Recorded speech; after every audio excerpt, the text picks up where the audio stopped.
அப்பா ஒரு வாட்டி கேட்கும்போது என்ன பண்ண போறேன், மாடலிங் பண்ண போறேன். அப்பெல்லாம் ரீல்ஸ்ல வரும்ல, வாக் பண்றது. எனக்கு நான் பாட்டு போட்டுட்டு ஃபங்க் மியூசிக்லாம் போட்டுட்டு நான் மட்டும் வாக் பண்ண ஆரம்பிப்பேன் வீட்ல. ஒரு ப்ராப்பர் மென்டாரை நம்ம புடிச்சிட்டோம்னா அவங்க கிட்ட இருந்து லேர்ன் பண்ணிக்க நிறைய விஷயம். ஒரு ப்ராப்பர் மென்டர் இல்லைன்னா அதனால நிறைய ஸ்ட்ரகிள் படுவாங்க. அது வந்து எல்லாத்தையும் நம்பிக்கிட்டு மணியெல்லாம் கொடுத்துட்டு மாடல்ஸ் தான் கடைசியில் கஷ்டப்படுவாங்க. மணிக்காக பண்றதெல்லாம் இப்ப நிறைய பேர் ஸ்டார்ட் பண்ணிட்டாங்க. அதெல்லாம் எனக்கே ஒரு மாதிரி இருக்கு. நானே அதனால எதுவுமே உன்னை கேட்பாங்க, ஏன் நீ எதுவுமே ஸ்டார்ட் பண்ணல? போறோம், வாக் பண்றோம், வரோம், ஒரு மெடல் தருவாங்க, ஒரு அவார்டு தருவாங்க, வாங்கிட்டு வந்துருவோம். சர்டிபிகேட் ஒன்று தருவாங்க, போட்டோ ஒன்று எடுக்க ஒரு பேனர் அடிச்சு வச்சிருப்பாங்க ஓரத்துல. இதான் நடக்குது சென்னையில மோஸ்ட்லி. மாடலிங் துறைக்கு எந்த மாதிரி ரூல்ஸ் எல்லாம் இருக்கு? இந்த விஷயம்லாம் கண்டிப்பா ஃபாலோ பண்ணணும் வரக்கு. ஹைட் இவ்வளோ இருக்கணும், வெயிட் இவ்வளோ இருக்கணும்.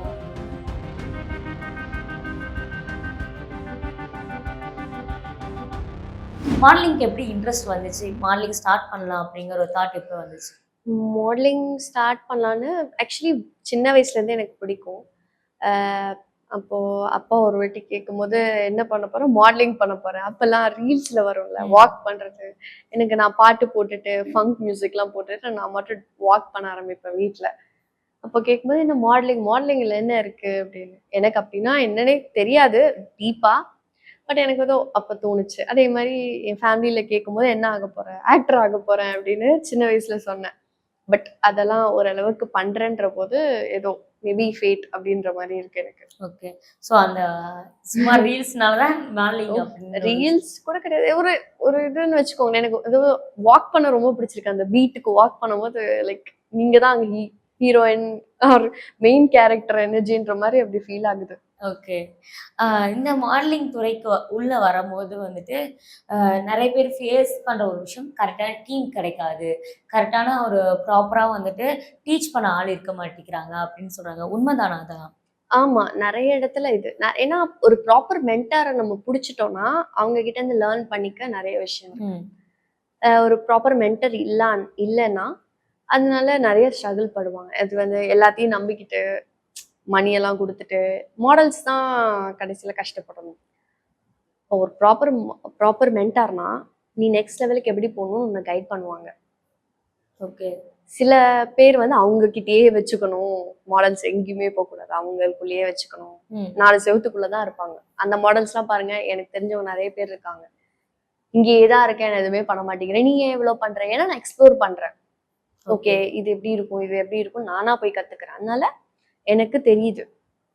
நான் தான் சொல்லுவேன், ஒன்ஸ் நீ வெளில வந்து நீ உனக்கு பிடிச்சத பண்ணி பாரு. ஒருத்தருக்கு அண்டர்ல இல்லாம. ஓகே. ஓகேவா? பண்ற அவங்க சில பேர் மென்டார்னு சொல்லிட்டு போட்டுக்கிறாங்க. அவங்களுக்கே நாலேஜே கிடையாது அதுல. கண்டிப்பா. ஓகேவா? யாருமே பெரிய ஆள் கிடையாது. பட் ஸ்டில் அந்த அளவுக்கு அத பத்தி ஒண்ணுமே தெரிஞ்சிருக்காது. பேசிக் லெவலுக்கு கூட.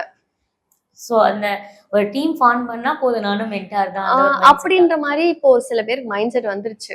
ப்ராப்பரா நாலேஜ் எடுத்துட்டு ஏதாவது ஒரு ஒரு சர்டைன் மாடல்ஸ் கூட ஒர்க் பண்ணிட்டு அந்த நாலேஜ் இருந்தாதான் உனக்கு ஒரு இது எடுத்து பண்றதுக்கே முடியும். சும்மா ஒரு இது மணிக்காக பண்றதெல்லாம் இப்ப நிறைய பேர் ஸ்டார்ட் பண்ணிட்டாங்க. அதெல்லாம் எனக்கே ஒரு மாதிரி இருக்கு. நானே அதனால எதுவுமே உன்னை கேட்பாங்க, ஏன் நீ எதுவுமே ஸ்டார்ட் பண்ணல? உன் கூட இருக்கிறவங்க எல்லாம் எல்லாம் ஸ்டார்ட் பண்ணிட்டாங்க. மாடலிங் கம்பெனி வேணாம் இருக்கட்டும். ஆமா. ஓகே. இந்த முன்னாடி இந்த டீம் ஃபார்ம் பண்ணும் அப்படிங்கிற ஒரு விஷயம் உங்கள்கிட்ட சொன்னீங்க. அதுல ஒரு நீங்க சொன்னதுல எனக்கு தோணு ஒரு விஷயம்.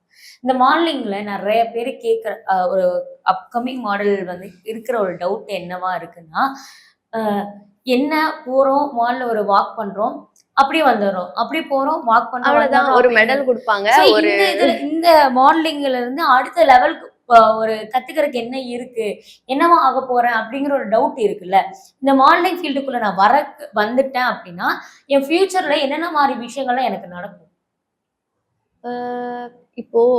இப்ப நீங்க சொன்னது கரெக்ட் தான் அந்த ஸ்டேட்மெண்ட். இப்ப போறோம், வாக் பண்றோம், வரோம், ஒரு மெடல் தருவாங்க, ஒரு அவார்டு தருவாங்க, வாங்கிட்டு வந்துருவோம்.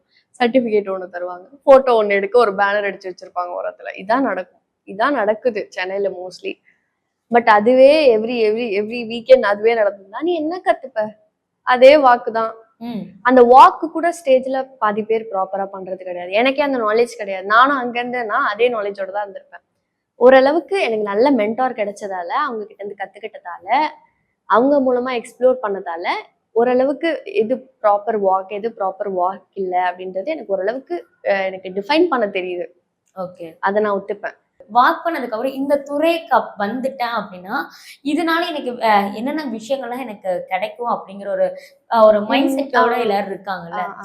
இப்ப நான் ஒரு டீச்சர் ட்ரெய்னிங் முடிக்கிறேன்னா, கண்டிப்பா நான் டீச்சர் ஆவேன்னு ஆமா. எல்லாத்துக்கும் தெரியும். அதே மாரி வேற வேற துறைகள்ல நான் படிக்கிறதாகட்டும், வேற வேற துறைகள்ல நான் வேலை செய்றதாகட்டும், அதுல இருந்து ஃபியூச்சர் கண்டிப்பா நம்மளுக்கு எல்லாம் தெரியும். ம். ஆனா இப்போ வரைக்கும் ஒரு பிளாங்கா ஒரு இந்த விஷயத்துக்கு இந்த துறைக்குள்ள வந்துட்டோம்னா, ஒரு விஷயம் தான் பண்ண முடியும் அப்படின்னு இருக்கிறது, மாடலிங் வந்துட்டோம்னா ஆக்டிங் மட்டும் தான் பண்ண முடியும். ஆக்ட்ரஸ் மட்டும் தான் ஆக முடியும் அப்படின்னு ஒரு தாட் இருக்கு. ம். இத தாண்டி வேற துறைகள்ல வேலை செய்ய முடியுமா? இல்ல இதனால வேற விஷயங்கள் நம்மளுக்கு கிடைக்குமா? ஆக்சுவலி மாடலிங் மூலமா நீங்க எப்படி போஸ்ட் பண்ணுவீங்கன்னு கத்துக்கலாம். ஓகேவா? ம். போசிங் கத்துக்கலாம். ஃபோட்டோஸ்க்கு போஸ்ட் பண்றது. அந்த பப்ளிக் ஃபியர்ன்றது அந்த இடத்துல உடைக்கப்படும். ம். ஸ்டேஜ்ல நீ ஆட்டோமேட்டிக்கா வாக் பண்றேன்னா, எனக்கே ஃபர்ஸ்ட் டைம்லாம் வாக் பண்ணும்போது அப்படியே அங்க போய் சென்டர் ஸ்டேஜ்ல நிக்கும்போது எனக்கு அப்படியே கையெல்லாம் உதறும். அப்படியே காலெல்லாம் நடுங்கும். ஏன்னா உங்கள சுத்தி அத்தன கேமரா ஃபிளாஷ் அடிக்கும். ஓகேவா? அப்படியே சென்டர்ல மெயின் கேரக்டரா இருக்கும்போது, அந்த ஸ்பாட்லைட்ல இருக்கும்போது சந்தோஷமா இருக்கும். பட் அந்த நர்வஸ்னஸ் இருக்கும். தப்பா ம். பண்ணிடுவோமோ! தப்பா பண்ணிடுவோமோன்னு. அது ஒரு இருக்கு. இப்போ இதெல்லாம் வந்து கம்ப்ளீட்டா போகும்.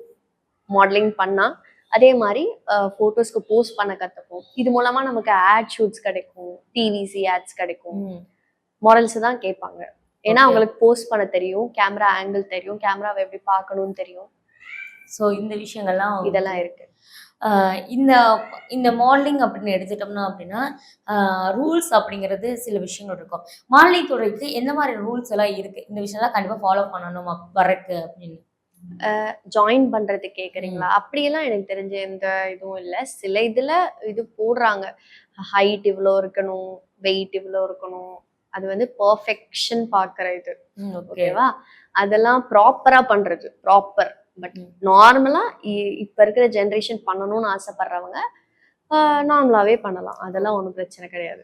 ஸோ இந்த அ ஒரு டைட்டில் வின் பண்ற ஒரு தருணம் வந்துட்டு, எல்லாத்துக்கும் அந்த இடத்துக்கு போறதுக்கு ஒரு பெரிய ஆசை இருக்கும். அது வின் பண்ண ஒரு தருணம் எப்படி இருந்துச்சு? மிஸ் பிஎன்ஐ அ ஃபர்ஸ்ட்டு நமி சவுத் குயின். ம். ஓகே. நமி சவுத் குயின் ஆஃப் அதுல வந்து வின் பண்ணதால தான், அது மூலமா மேம் வந்து அங்க கூட்டிட்டு போனாங்க. கோவா போனோம் ஆக்சுவலி. ம். அது வந்து ஒரு நல்ல எக்ஸ்பீரியன்ஸ். நமி சவுத் குயின் வந்து ஸ்கை ஒன்ல நடந்துச்சு. ஓகே. அப்பவே எங்களுக்கு நெறைய கேர்ள்ஸ், நெறைய டிரான்ஸ் விமென் எல்லாருமே இருந்தாங்க. ம். அங்க வந்து என்னன்னா, டிரான்ஸ் விமெனுக்கும் அங்க வாய்ப்புகள் இருந்துச்சு. ஆ அங்க வந்து அவங்க வந்து பொண்ணுங்க தான் பண்ணணும் பேஜன்ட்ஸ்னா, பொண்ணுங்களுக்கு மட்டும் அப்படின்றது இல்லாம, டிரான்ஸுக்கும் அங்க வாய்ப்புகள் குடுத்து, அவங்களையும் ஒரு ஸ்டேஜ்ல ஏத்தி அழகு பார்த்தாங்க நமிதா ஓகே. மேம். ஸோ அது அது இல்லாம அங்க இருந்து வின் பண்ணவங்கள வந்து அ பிஎன்ஐ இந்தியாவுக்கு கூட்டிட்டு போனாங்க. ஸோ அதுல எங்களோட டீம்ல இருந்தவங்க, நாங்க எல்லா சப்டைட்டில்ஸ் வின் பண்ணோம். அதுல எங்க டீம்ல இருந்தவங்களும் வின் பண்ணாங்க. ஸோ ம். It was a very good memory. நெறைய விஷயம் அங்க போனப்ப கத்துக்கிட்டோம். So okay. இங்க இருக்கிறதுக்கும், அங்க இருக்கிறதுக்கும் நெறைய வித்தியாசம் இருக்கு ம். மாடலிங்ல. அங்க வந்து ப்ராப்பரா ஃபுட்டு, டைமுக்கு வாக் பிராக்டிஸு, ஸோ ஷெட்யூல் கரெக்ட்டா இருக்கும். ஸோ அது ஒரு நல்ல எக்ஸ்பீரியன்ஸா இருந்துச்சு எங்களுக்கு கோவா போன மெமரி. ஸோ போன வருஷம் இந்த டைம்க்குலாம் அங்க தான் இருந்தோம்னு நெனைக்கிறேன். ஸோ நல்ல மெமரி அது. ஓகே.